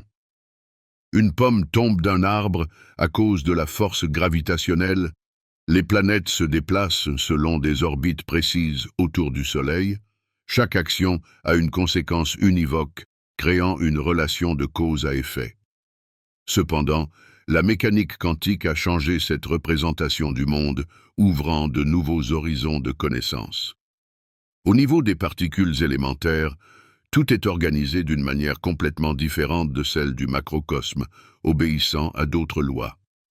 Les particules peuvent se trouver à plusieurs endroits en même temps, leur comportement dépend du processus de mesure, et l'idée même d'une matière solide et définie devient conditionnelle, remettant en question les conceptions habituelles. La mécanique quantique a été formulée au début du XXe siècle, lorsque les scientifiques étudiaient activement la nature de la lumière et de la matière, cherchant à comprendre leur essence profonde. L'une des expériences les plus célèbres qui a bouleversé les physiciens et les a obligés à reconsidérer leur vue sur la réalité est l'expérience des fentes de Young, qui démontre les propriétés ondulatoires de la matière. Imaginez que nous prenions une source d'électrons et que nous dirigions leur flux à travers une barrière comportant deux trous étroits, semblables à des fentes. Si l'on place un écran derrière la barrière, on verra les électrons, en passant à travers les fentes, créer un certain motif sur l'écran. En physique classique, on s'attendrait à ce que les électrons, en passant à travers l'une des fentes comme de petites billes, se reflètent sur l'écran, formant deux taches nettes derrière les trous, correspondant à la trajectoire de leur mouvement. Mais la réalité s'est avérée beaucoup plus complexe et surprenante que prévu. Les électrons, en passant à travers les fentes, ont créé sur l'écran une figure d'interférence, une alternance de bandes représentant une superposition d'ondes, comme s'ils étaient des ondes qui traversent les deux fentes simultanément, et se superposent, s'amplifiant et s'affaiblissant mutuellement. Ce résultat stupéfiant signifie que la particule, avant le moment de la mesure, n'a pas de position précise ni de trajectoire de mouvement définie, mais qu'elle existe sous la forme d'une superposition de nombreux états possibles, se trouvant potentiellement à tous les endroits en même temps.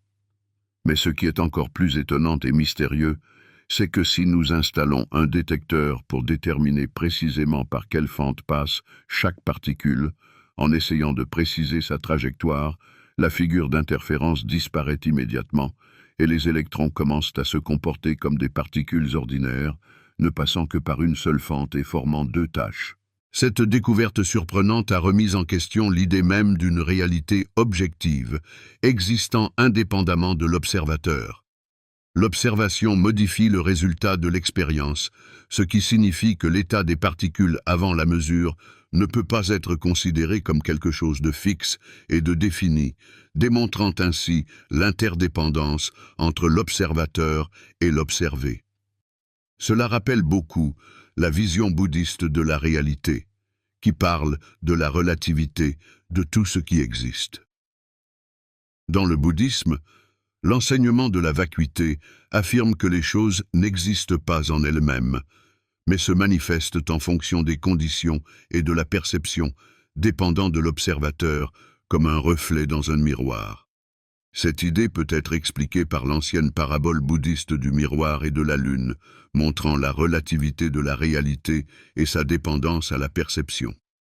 Un jour, un disciple curieux demanda à son sage maître « Qu'est-ce que la réalité ? Quelle est sa véritable nature ?» Le maître, sans répondre directement, désigna silencieusement la lune, se reflétant vivement dans un miroir, montrant ainsi la relativité. « La réalité est-elle la lune qui brille dans le ciel ?»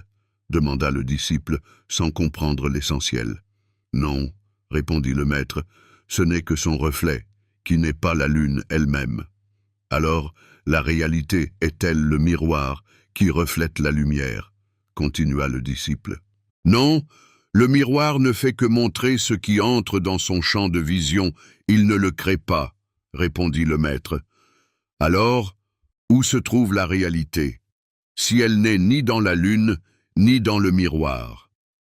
Le maître sourit et dit, elle se trouve dans ce qui se passe entre le miroir et la lune, dans l'interaction entre eux. Cette parabole illustre le principal paradoxe de la mécanique quantique, soulignant la relativité de la réalité. La réalité n'est pas simplement un objet, existant indépendamment de nous, ni simplement son reflet, mais quelque chose qui émerge dans le processus de perception et d'interaction entre différents éléments, la façonnant.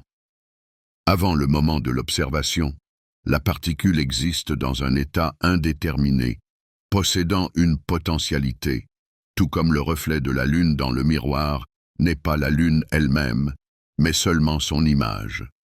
Mais sans le miroir, le reflet n'apparaîtrait pas, tout comme sans l'observateur, un état déterminé de la particule ne se manifesterait pas, démontrant ainsi leur interdépendance. Au XXe siècle, le physicien éminent John Wheeler a proposé le concept d'un univers participant, selon lequel le fait même d'observer façonne la réalité, participant activement à sa création. Il a même mené une expérience de pensée, montrant que le choix fait par l'observateur dans le présent peut influencer la façon dont une particule s'est comportée dans le passé, réécrivant ainsi l'histoire. Cela soulève une question légitime. Existe-t-il une réalité objective, indépendante de notre perception subjective, ou n'est-elle qu'une construction de notre esprit? La philosophie bouddhiste affirme que non, que la réalité est relative et dépend de l'observateur. La réalité n'a pas de structure solide et immuable, mais représente un flux dynamique de phénomènes interdépendants, en interaction et en changement constant, formant un système unifié. Nous avons l'habitude de penser que le monde est constitué d'objets nets, définis et isolés. Mais en réalité, tout y est temporaire, changeant, transitoire et dépourvu d'existence propre, faisant partie de quelque chose de plus grand. Par exemple, une personne n'est pas une essence immuable, mais un ensemble de corps physiques, de pensées, d'émotions et de sensations qui changent et se transforment constamment au fil du temps. Si l'on décompose la personnalité en ses éléments constitutifs, souvenirs, convictions, désirs, habitudes et traits de caractère, où se trouve, dans tout cela, le moi immuable et permanent qui définit son essence? La physique quantique confirme cela au niveau le plus fondamental en explorant la nature de la matière. Les particules, qui sont la base de la matière, existent sous la forme d'une multitude de possibilités et de probabilités potentielles jusqu'à ce qu'elles interagissent avec quelque chose d'autre, se manifestant au moment de la mesure. De même, La vacuité bouddhiste dit que tout existe seulement en fonction des conditions, des circonstances et de la perception, n'ayant pas d'existence propre. Ces idées ne sont pas de simples réflexions théoriques, mais des outils pratiques qui peuvent changer notre perception du monde et notre attitude envers la vie, nous libérant de la souffrance. Nous souffrons parce que nous nous accrochons à l'illusion de la stabilité, aux choses matérielles, aux relations avec les autres, à notre personnalité et à nos convictions, craignant le changement. Nous craignons le changement parce que nous croyons en la solidité et l'immuabilité de la réalité, sans réaliser sa fluidité et son impermanence, nous créant ainsi de faux espoirs. Mais si nous comprenons que tout est temporaire et transitoire, qu'aucune chose n'existe par elle-même et n'est éternelle, nous nous libérons de la peur et de l'anxiété, acceptant le monde tel qu'il est. La prise de conscience de cela est semblable à un réveil, une libération des illusions. Comme l'a dit Bouddha, rien ne possède une existence propre et indépendante, mais c'est précisément pour cela que tout est possible et que tout est ouvert à de nouvelles opportunités, sans se limiter à des cadres. La réalité n'est pas figée ni fixée, mais fluide, dynamique et en constante évolution, et c'est là que réside sa beauté et son unicité, offrant des possibilités infinies. Rien n'est figé, donc tout peut changer pour le mieux. Le monde n'est pas une structure solide et définie, mais un champ infini de possibilités, ouverte à notre perception et prête à se réaliser. Le bouddhisme n'est pas simplement une religion avec un ensemble de dogmes et de règles, mais un système philosophique profond, offrant à l'individu non pas des réponses toutes faites, mais des outils et des méthodes pratiques pour améliorer sa vie et atteindre le bonheur. C'est pourquoi, même après 2500 ans, ces idées restent pertinentes et recherchées, trouvant un écho dans le cœur des gens. Dans le monde moderne, où le stress, l'incertitude et la course constante au succès sont devenus la norme, le bouddhisme aide à envisager sa vie différemment, à trouver un équilibre intérieur, à faire face aux difficultés et à se libérer des souffrances inutiles, indiquant le bon chemin. L'une des idées clés du bouddhisme est la pleine conscience, ou la capacité d'être ici et maintenant, pleinement présent dans le moment présent. Nous vivons souvent soit dans le passé, en nous remémorant les offenses et les regrets, soit dans le futur, en nous inquiétant de ce qui pourrait arriver, sans profiter du présent. Mais la vraie vie se déroule précisément dans le moment présent, dans la seconde dans laquelle nous vivons. Les pratiques bouddhistes nous apprennent à remarquer ce qui se passe autour et à l'intérieur de nous, sans nous laisser distraire par les pensées, les angoisses et les fantasmes incessants, en nous concentrant sur le présent. Ce n'est pas seulement un concept philosophique, mais une compétence que l'on peut développer grâce à la méditation et à d'autres pratiques, améliorant ainsi sa vie. Les recherches modernes en neurosciences montrent que la méditation, basée sur le principe de la pleine conscience, aide à réduire le niveau de stress, améliore la concentration et a même un impact positif sur la santé du cerveau, améliorant son fonctionnement. Le bouddhisme enseigne que tout dans le monde est sujet au changement, dans un mouvement perpétuel. Nous essayons de retenir ce qui nous est cher, les relations avec nos proches, la jeunesse, les biens matériels, le pouvoir, la reconnaissance, mais tôt ou tard, tout cela change ou disparaît, nous causant de la douleur. C'est précisément la peur du changement et la tentative de résister à l'inévitable qui deviennent la cause de nos souffrances, nous privant de la paix. Lorsque l'individu accepte l'idée de l'impermanence, il commence à vivre plus facilement les pertes et les déceptions, ne les percevant pas comme quelque chose de tragique et ne s'en blâmant pas. La vie devient plus libre lorsque l'on ne s'accroche pas aux illusions de stabilité et que l'on accepte les changements en suivant son cours. Le bouddhisme ne dit pas qu'il faut renoncer à tout ce qui est terrestre, abandonner sa famille et se retirer dans un monastère, Mais il n'incite pas non plus à l'accumulation. Il montre que les attachements aux choses, aux personnes et à ses propres idées sur soi nous rendent vulnérables et dépendants des facteurs extérieurs. Nous devenons dépendants des circonstances extérieures, et si quelque chose ne se passe pas comme nous l'avions prévu, nous ressentons de la douleur, de la déception et de la colère.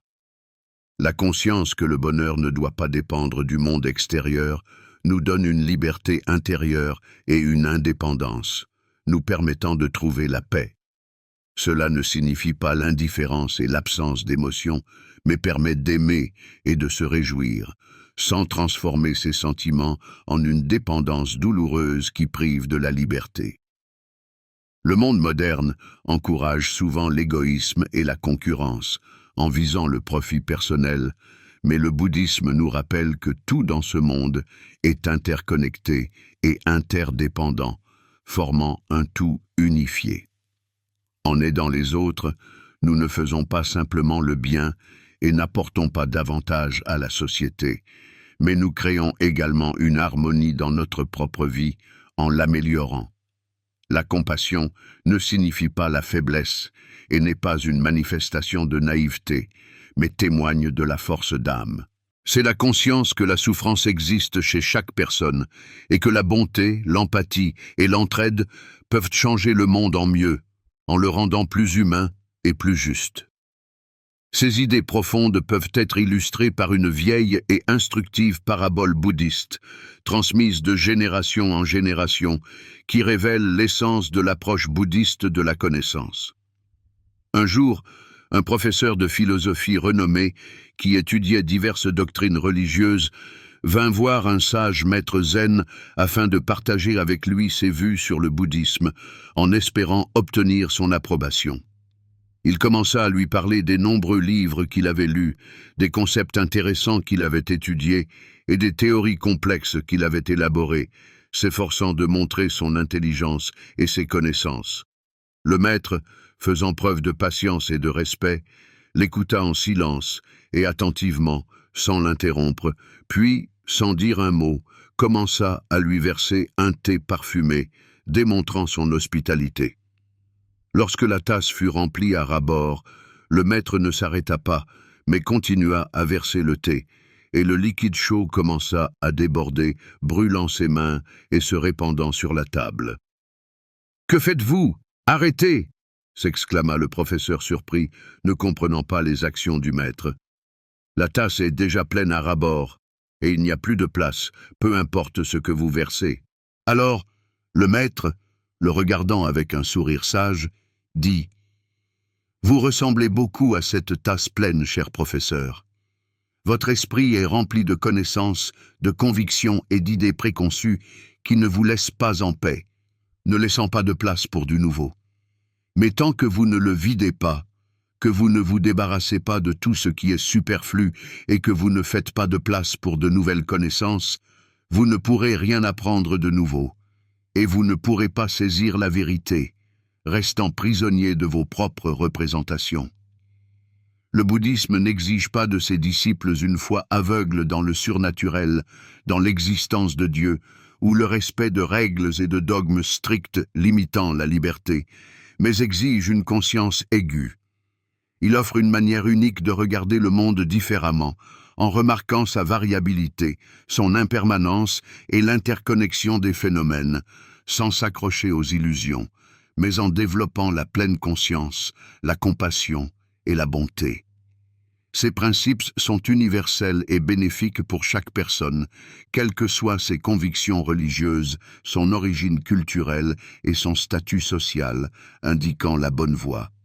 L'essentiel que l'on peut tirer du bouddhisme et appliquer dans sa vie est une compréhension profonde du fait que le bonheur ne vient pas de l'extérieur, ne dépend pas des circonstances extérieures et des biens matériels, mais naît en nous, étant le résultat d'un travail intérieur.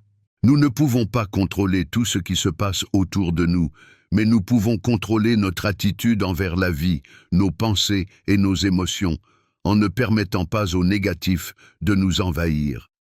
Lorsque l'on cesse de craindre le changement et de s'attacher aux illusions, En acceptant le monde tel qu'il est, le monde qui nous entoure devient plus vaste, plus calme et plus libre, ouvrant de nouveaux horizons.